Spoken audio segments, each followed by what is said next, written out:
Waalaikumsalam. Malaysia Madani Kanta 744 dimulakan dengan rangkuman berita utama dalam segmen Esensi. Malaysia berjaya memperbaiki kedudukan dalam Indeks Persepsi Rasuah CPI 2023 dengan melonjak 4 tangga ke kedudukan 57 daripada 180 negara yang dinilai. Laporan yang diumum Transparency International Malaysia itu turut menyatakan Malaysia berjaya memperbaiki skornya daripada 47 ke 50 setelah penurunan berturut-turut sejak 2019. Selaras itu, SPRM komited meneruskan usaha pencegahan dan operasi menghapuskan gejala rasuah, salah guna kuasa dan penyelewengan dalam bidang kuasanya. Timbalan Perdana Menteri Datuk Seri Fadilah Yusof beri jaminan kerajaan akan terus beri sokongan dalam memastikan badan kehakiman kekal bebas. Semua kes dibicara secara saksama tanpa sebarang bentuk campur tangan daripada pihak eksekutif. Beliau tegaskan kebebasan serta integriti mahkamah perlu dilindungi semua pemegang taruh sepanjang masa. Langkah itu sekaligus dapat meningkatkan keyakinan pelabur di peringkat global.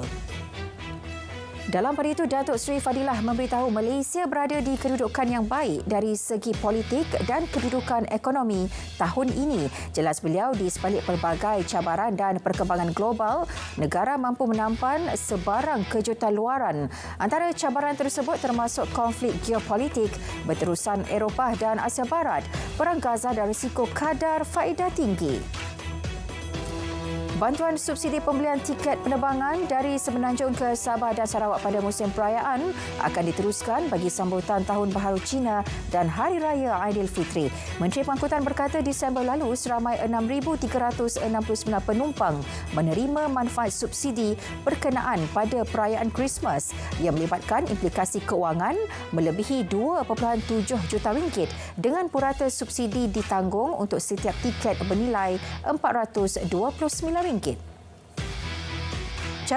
Caruman perkeso pemandu teksi, Kementerian Pangkutan sasar 40,000 pemandu terima bantuan caruman perkeso. Menterinya berkata bantuan terbabit antara usaha kementerian beri perlindungan keselamatan sosial kepada pemandu teksi yang majoritinya golongan warga emas dan veteran tentera. Fitur MyPlus TTA menerusi aplikasi Plus dilancar untuk mudahkan pengguna rancang perjalanan semasa musim perayaan. Pada masa sama, elak kesesakan. Menurut Menteri Kerja Raya, MyPlus TTA berkonsepkan pengagihan trafik berdasarkan pola perjalanan pada musim-musim perayaan sebelum ini. Komuniti madani di seluruh negara perlu memainkan peranan meningkatkan pemahaman rakyat mengenai isu keselamatan dalam talian. Menteri Komunikasi berkata ia berikutan beberapa platform media sosial terdedah untuk disalahguna termasuk penyebaran berita palsu. Tiada calon peperiksaan SPM 2023 yang tercicir walaupun beberapa negeri terkesan banjir. Menurut Timbalan Ketua Pengarah Pendidikan, kesemua 395,870 calon meneruskan peperiksaan. Pelajar yang terkesan banjir ditempatkan di asrama untuk memudahkan mereka menduduki peperiksaan yang berlangsung sehingga 7 Mac.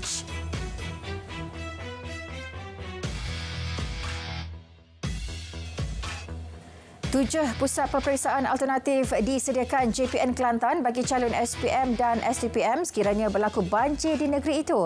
Pengarahnya memberitahu 6 daripadanya di daerah Pasir Mas, satu lagi di Tumpat.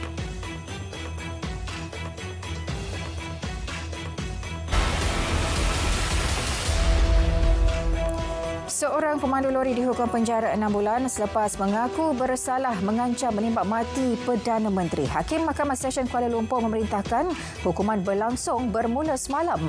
Pertuduhan dibuat mengikut Seksyen 233-1-A Akta Komunikasi dan Multimedia 1988 dan boleh dihukum di bawah Seksyen 233-3.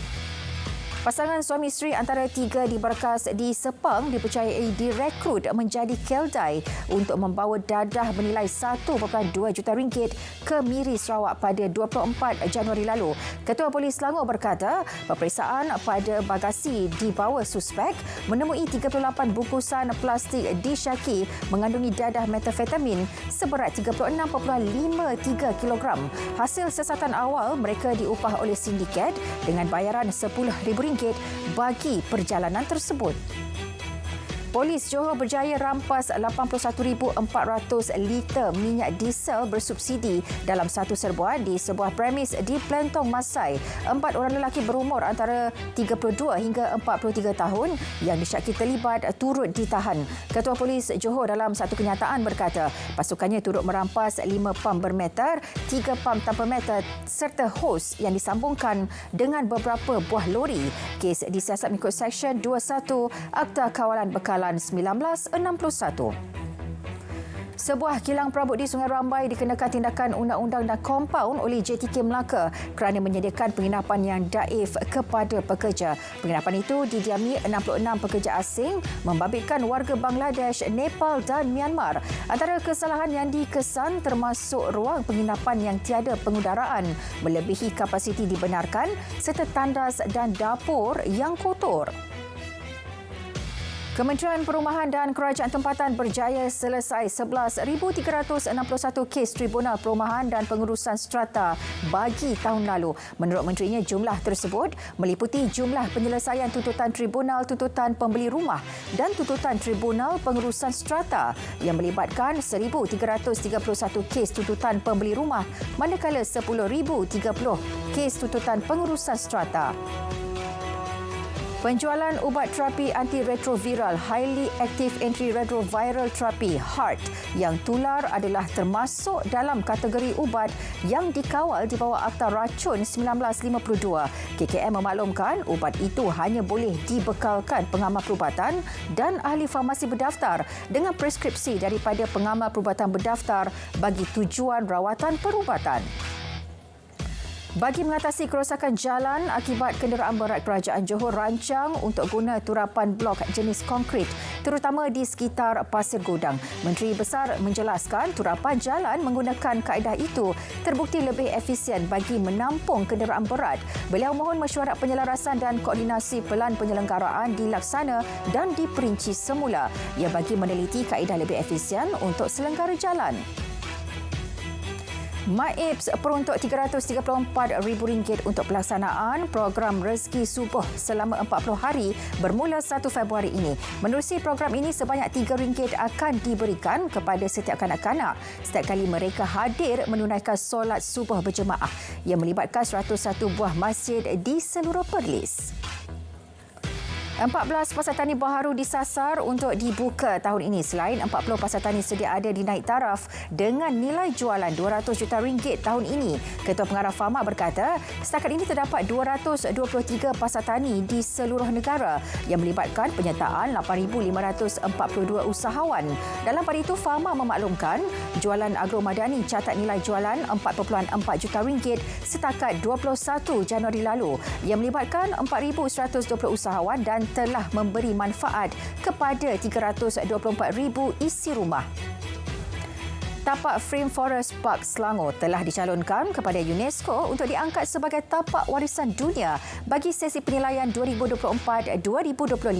Keputusan bagi pencalonan itu dijangka diketahui pada Jun atau Julai 2025. Motek menjelaskan usaha pencalonan tapak tersebut telah bermula sejak 2017. Setakat ini 1,199 tapak di seluruh dunia telah diiktiraf sebagai tapak warisan dunia, 4 daripadanya di Malaysia. Perdana Menteri mendoakan kesihatan buat penyanyi veteran Shima yang kini menghidap penyakit bronkaitis. Perdana Menteri berkata setiausaha politik beliau berkesempatan menziarahi penyanyi itu yang kini tidak boleh menyanyi sekaligus terputus sumber pendapatan akibat penyakit dihidapinya. Pada lautan tersebut disampaikan sumbangan daripada Perdana Menteri bagi membantu urusan harian dan perubatan Shima. Ekspor semikonduktor Malaysia dijangka meraih manfaat daripada permintaan tinggi global. Menteri Pelaburan, Perdagangan dan Industri berkata, Malaysia melihat manfaat datang daripada sektor elektrik dan elektronik. Ini terutama chip dan semikonduktor dan pendekatan dasar neutralisasi Malaysia dalam persaingan antara Amerika Syarikat dan China. Malaysia merupakan pengeksport semikonduktor ke-6 terbesar. Model pelaksanaan 5G daripada rangkaian borong tunggal kepada dui rangkaian akan diputuskan dalam masa terdekat. Menteri Komunikasi berkata mesyuarat khas berhubung perkara itu telah dibuat sebelum memorandum jemaah menteri disediakan. Fahmi Fadil memberitahu pengguna 5G melonjak lebih 3 juta dalam setahun berbanding 404,323 pada 2022. Program pembangunan e-dagang merentas sempadan e-Bizlink galak lebih banyak PKS rebut peluang ke luar negara. Inisiatif Madrid ini menggalakkan penggunaan teknologi inovatif dan pendigitalan sebagai pendekatan baharu. E-Bizlink akan dilaksana sehingga 2025. Ia bagi membantu negara capai sasaran 15% sumbangan PMKS tempatan kepada ekspor seperti digariskan dalam kajian separuh penggal RM ke-12. Sarawak dijangka muktamadkan urusan pembelian saham untuk mendapat kepentingan di dalam Affin Bank Berhad dalam masa terdekat. Premier Sarawak berkata, pelaburan di dalam institusi keuangan tersebut bakal memanfaatkan ekosistem perniagaan khususnya PKS di negeri tersebut. Langkah itu juga merupakan pelaburan strategik bertujuan mengukuhkan kedudukan keuangan negeri. Kenaikan SST kepada 8% Mac ini dijangka tidak memberi kesan ketara terhadap permintaan pasaran hartanah kediaman di Malaysia. Menurut pengarah penyelidikan Rahim & Co International Siam Berhad, pasaran dijangka kembali normal setelah mengalami perubahan jangka pendek. 3 rakyat Palestin maut apabila tentera Israel menyamar masuk ke dalam sebuah hospital Ibn Sina di Jenin, tepi barat dan melepaskan tembakan. Kira-kira 10 anggota pasukan khas Israel menceroboh ke tingkat 3 hospital. Rejim Zionis mendakwa mereka adalah pejuang Hamas yang sedang bersembunyi di hospital berkenaan namun gagal mengemukakan sebarang bukti kukuh. Sementara itu, jumlah kematian rakyat Palestin akibat serangan rejim Zionis ke atas Gaza meningkat kepada 26,637. Kementerian Kesihatan Gaza berkata dalam tempoh kurang 48 jam lalu, tentera Israel telah membunuh 215 dan mencederakan 300 rakyat Palestin. Jumlah keseluruhan yang cedera sejak konflik berlaku adalah sekurang-kurangnya lebih 65,000 orang. Dalam pada itu, Amerika Syarikat mengecam sekeras-kerasnya komen beberapa menteri Israel yang mendesak untuk mewujudkan semula penempatan haram Yahudi di Gaza. Jurucakap Majlis Keselamatan Negara Amerika Syarikat John Kirby menyifatkan ia provokasi dan tindakan melulu. PBB sebelum ini telah memberi amaran tindakan Israel itu hanya menjejaskan usaha damai. Austria memutuskan untuk tangguh pembiayaan kepada Agensi Bantuan dan Kerja Pertubuhan Bangsa Bersatu untuk Pelarian Palestin UNRWA. Ini selepas Austria mendakwa 12 kaki tangan agensi PBB itu terlibat dalam konflik antara Hamas Israel. Kementerian Luar Austria memaklumkan semua dakwaan itu perlu dijelaskan sepenuhnya secepat mungkin. Di Pakistan, mahkamah menjatuhkan hukuman penjara 10 tahun ke atas bekas Perdana Menteri Imran Khan dan diplomat tertingginya Shah Mahmud Qureshi atas pertuduhan membocorkan rahsia negara. Pihak peguam bela bagaimanapun berkata pihak parti PTI akan mencabar hukuman itu di Mahkamah Tinggi Islamabad. Bekas bintang kriket itu pernah berkhidmat sebagai Perdana Menteri dari 2018 hingga 2022 sebelum disingkir selepas gagal dalam undi percaya di Parlimen. Presiden Meksiko bidas cadangan rakan sejawatnya Joe Biden untuk menutup sempadan dengan negara itu jika diberi kuasa berbuat demikian. Baru-baru ini, Biden dilaporkan mahu menutup sempadan jika Kongres meluluskan perjanjian sempadan yang dicadangkan. Pada kempen pemilihan semula 2024, Biden menerima kritikan berhubung dasar imigresen ekoran peningkatan dramatik dalam penghijrahan di sempadan. Kebakaran pada Khamis lepas di Taman Negara Los Alenses, Argentina, tapak warisan dunia UNESCO dan kawasan sekitarnya memusnahkan 2,471 ekar kawasan. Taman negara tersebut yang terletak di selatan Argentina dibuka pada 1937 untuk melindungi lanskap semula jadi tempatan dan disenarai sebagai tapak warisan dunia UNESCO pada 2017. Pemukiman Menteri-Menteri Luar ASEAN bersetuju terhadap inisiatif Thailand untuk mewujudkan koridor kemanusiaan. Ia bagi menyediakan bantuan kepada penduduk yang kehilangan tempat tinggal akibat konflik di Myanmar. Malah pemukiman ini juga menyambut baik kehadiran wakil Myanmar dan berharap peningkatan hubungan ini akan membantu Myanmar dan negara-negara anggota ASEAN lebih memahami antara satu sama lain.